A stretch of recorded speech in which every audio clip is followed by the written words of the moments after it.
السلام علیکم my dear family. آج میں بات کرنا چاہتی ہوں ایک ایسے پیغام کے بارے میں جو روشنی اور انسانیت سے بھرا ہوا ہے، لیکن دنیا کے کچھ لوگوں نے اسے غلط سمجھا۔ یہ پیغام ہے اسلاموفوبیا کے خلاف۔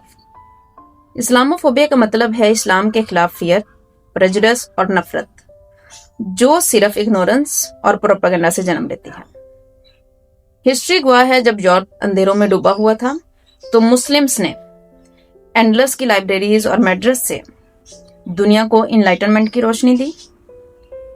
مسلم اسکالرز نے سائنس، میڈیسنز اور میتھمیٹکس میں ایسے کارنامے سر انجام دیے جو آج تک سویلائزیشن کا فاؤنڈیشن ہیں۔ مغل ایرا میں مسلمز نے عدالت، ٹالرنس اور انسانیت کا نیا سٹینڈرڈ دنیا کو دیا، لیکن 9/11 کے بعد اسلام اکثر فیئر اور سسپیشن کا نشانہ بنا۔ مسجد پہ اٹیک ہوئے، مسلمز کو ان کے فیتھ کی وجہ سے بلیم کیا گیا، لیکن قرآن پاک ہمیں یاد دلاتا ہے، اے لوگو، ہم نے تمہیں ایک مرد اور عورت سے پیدا کیا، تمہیں قبیلوں اور نیشنز میں تقسیم کیا تاکہ تم ایک دوسرے کو پہچانو۔